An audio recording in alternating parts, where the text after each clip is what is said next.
Hi, welcome to टाइज। Travelling सबको पसंद है, पर ट्रैवलिंग का नाम जहां आता है तो लोग पहले ही परेशान हो जाते हैं कि अभी बुकिंग करानी होगी, रिजर्वेशन कराना होगा, ट्रैवल प्लान करना होगा। तो कई लोग इसी ख्याल से ही अपना प्लान्स ड्रॉप कर देते हैं।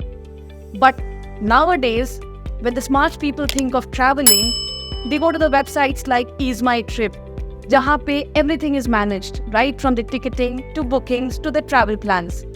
So today we have the privilege of talking to Mr. Rikant Pitti, who is the co-founder of Ease My Trip. Rikant, welcome to Live. Thank you so much for inviting me over here.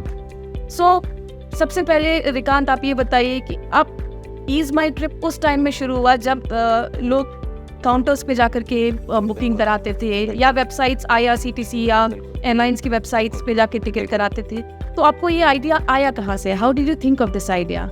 सो देखिए, मतलब मैं अगर आपको अपनी पूरी story बताऊं तो बहुत टाइम लग जाएगा, बट मैं अगर आपको छोटे टर्म में बताऊं तो हमने एक बहुत छोटे ट्रैवल एजेंट की तरह अपना बिजनेस स्टार्ट करा था। तो me and my brother we both started it out together, और हमारा एम था कि हमें घर में इंटरनेट कनेक्शन लगवाना था। My father and mother was completely against of it, but internet connection लगवाने के लिए हमने उनको कन्विंस करा। We said that you know we will book your tickets, we will do your accounting stuff on the internet.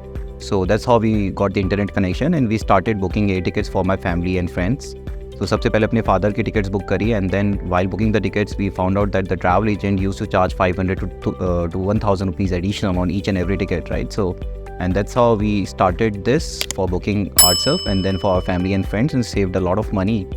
And then suddenly during this process I analyzed that there is a lot of problem while even booking online. There were different other companies which are even online, they were charging hefty amount of convenience fees at the last step.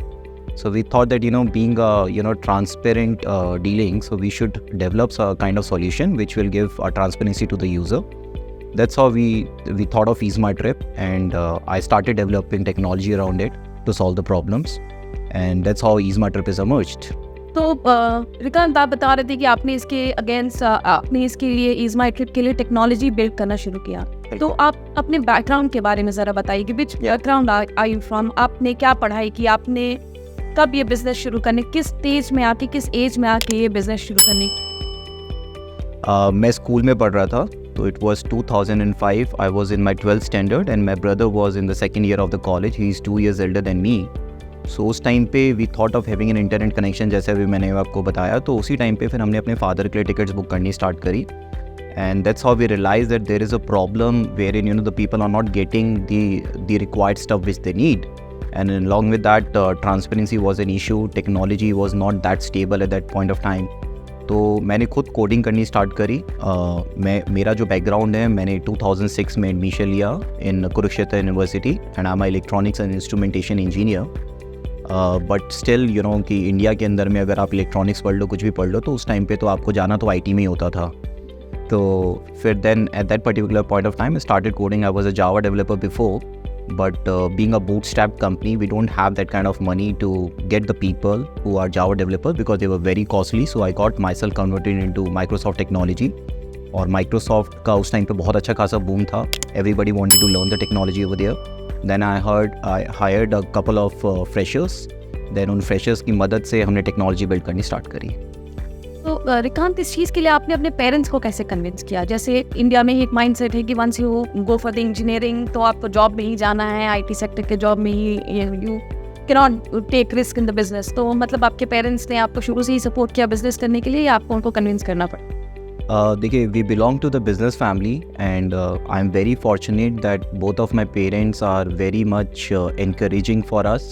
They are always supportive.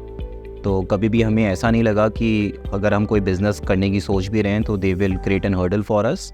Even उनकी तरफ से support बहुत मिला. अगर मैं आपको अपनी mom की बात बताऊं तो even in the initial days, so she used to do a lot of marketing for us. आपको पता होगा पहले पैम्पलेट्स होते थे, तो मतलब my mom used to go in the morning distributing the pamphlets in the newspaper में pamphlet जाते थे, then it used to get distributed in different parts of the city. So my mom used to do that for us because my mom saw the potential, my father saw the potential. Even जो initial funding हमने 15 लाख रुपए की start करी थी, वो भी मेरे father ने इनपुट करी थी. You said that it's a bootstrapped company. तो bootstrapped company जो होती है उसमें मैं अपने दर्शकों को बताना चाहूँगी कि उसमें जो फंड जो है, जो इन्वेस्टमेंट है, वो जब आप अपने घर से खुद से लगाते हैं तो it's called a bootstrapped company. तो जैसा आपने बताया कि आपकी मदर ने आपको सपोर्ट किया विद इनिशियली पेरेंट्स ने सपोर्ट किया हाँ जी। The initial amount of 15 lakh rupees. बिल्कुल।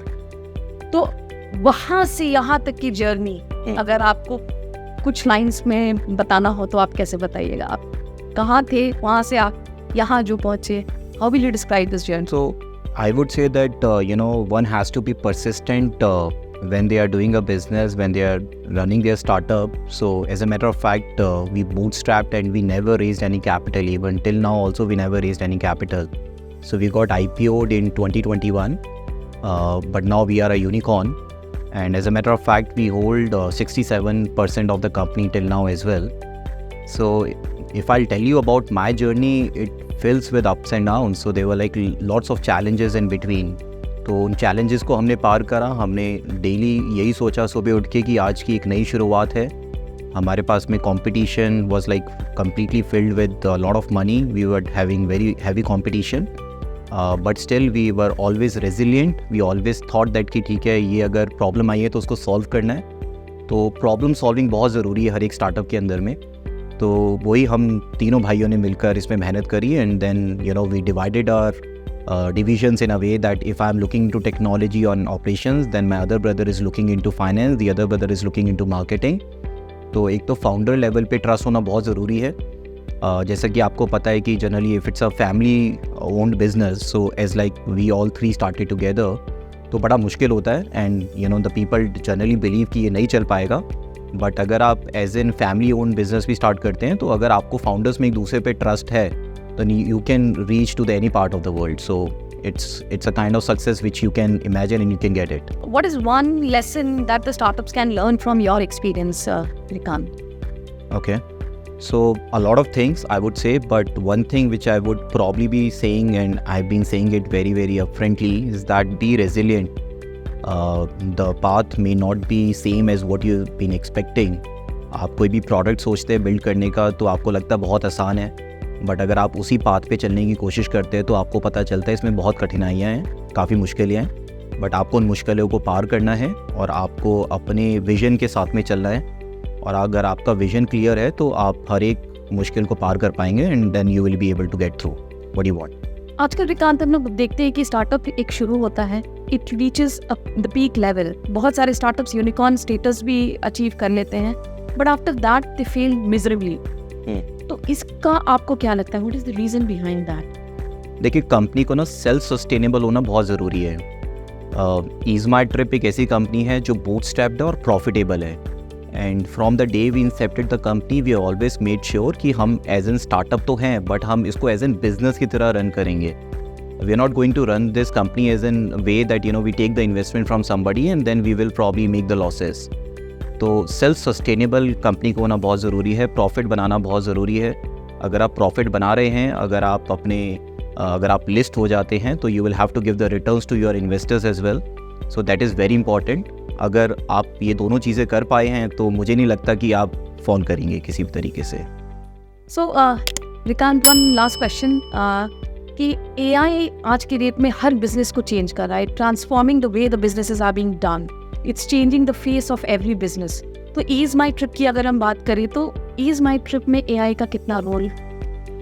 हम AI को आज से नहीं बहुत टाइम से यूज़ करते आ रहे हैं। तो जैसा मैंने आपको बताया कि मैं खुद टेक्नोलॉजी डेवलपर रहा अपनी कंपनी में, तो हम लोग मशीन लर्निंग तो बहुत स्टार्टिंग से करते आ रहे हैं। जैसा मैं आपको एग्जांपल देता हूँ, जब भी आप फ्लाइट टिकट बुक करते हैं या फिर आप होटल रिजर्वेशन करते हैं तो ऑनलाइन आप देखते हैं कि भाई फ्रंट पे कुछ और पेज आते हैं और लास्ट में कुछ और प्राइस हो जाता है, प्राइस फ्लक्चुएट होते हैं। तो वो जनरली होता है बिकॉज ऑफ कैशे। तो हम लोगों ने मशीन लर्निंग आज से नहीं तकरीबन 10 साल से यूज़ कर रहे हैं, जिसमें हमें पता चल जाता है कि अगर फॉर एन एग्जांपल कोई भी एयरलाइन साइट पे प्राइस चेंज हो रहा है तो हम अपने सर्वर्स को पहले ही सिंक कर लेते हैं। तो मशीन ऑटोमेटिकली लर्न करती है, ऑटोमेटिकली उसको एनहेंस करते हैं, automatically new fares and new prices, new inventory हमारे सर्वर्स पे अपडेट कर देती है। नंबर 2, पर्सनलाइजेशन में हम काफ़ी काम कर रहे हैं। तो like for an example, anybody who is coming from a small tier city in India, so is coming to our website और आवर एप्लीकेशन, तो उनके लिए एक बिल्कुल डिफरेंट लुक एंड फील होता है। अगर आप मेट्रो से आ रहे हैं तो आपके लिए बिल्कुल डिफरेंट लुक एंड फील होता है। अगर आप लॉग्ड इन यूज़र हैं तो आपके लिए एक बिल्कुल अलग लुक एंड फील है, based on your personalisation, based on your choices. अगर आप हमारे थ्रू होटल बुक कर रहे हैं तो हमें आपकी पुरानी चॉइसेस पता हैं, उसके बेसिस पे हम आपको रिकमेंडेशन देते हैं कि आपने ये वाला होटल लास्ट टाइम चूज़ करा था, अब ये वाला होटल भी अगर चूज़ करते हैं तो आपके लिए जो डिसीजन मेकिंग है वो काफ़ी आसान हो जाता है। थर्ड, हम अपने कस्टमर एक्सपीरियंस में काफ़ी AI का यूज़ कर रहे हैं। हम सेंटिमेंट एनालिसिस करते हैं जिसमें कि any customer who is calling us, तो वी एनालाइज़ कि स्टार्टिंग में कस्टमर का सेंटिमेंट कैसा था, जब कॉल डिस्कनेक्ट हुई तो कस्टमर का सेंटिमेंट कैसा था, तो उसमें भी AI का बहुत अच्छा खासा हम यूज़ कर रहे हैं। तो AI हम हर जगह यूज़ कर रहे हैं and AI is something I would say all inclusive these days. It's not artificial intelligence. अगर कोई भी AI का use it is in this point of time नहीं कर रहा है तो मुझे लग रहा है वो अपने बिजनेस में काफ़ी पीछे हो रहा है। Like you said, customers. तो finally, customers is the most important part of any business. तो रिकांत, मैं एक चीज़ आपसे पूछना चाहती हूँ कि जब आपने बिजनेस स्टार्ट किया तो फर्स्ट ईयर में आपके पास कितने कस्टमर्स थे, एंड आज जब बात करें ईज माई ट्रिप की तो आज आपके पास कितने? देखिए, फर्स्ट डे तो हमारे फैमिली एंड फ्रेंड्स ही हमारे कस्टमर्स थे। तो बट आज के डेट में अगर मैं आपको बताना चाहूँ तो हमारे पास में मोर देन 20 मिलियन कस्टमर्स हैं who are coming to our application and our website.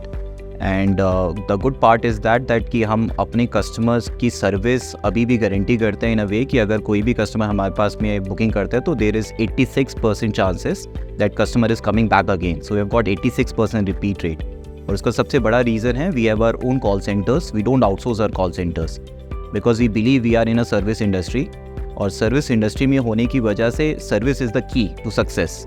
Even as a matter of fact आज की डेट में भी अगर मुझे टाइम मिलता है and go and sit in the call centre with a different name and I speak to my customers, I understand their problems and I make sure that all of the leaders in my organisation, even I've been speaking to the customers at least 2 times in a week, and they generally then get to know the real life problems of the customers and then they try to build the product to solve it. Wow, that was really great, Rikant. Thank you so much for talking to us. Thank you so much. And happy flying to all our viewers.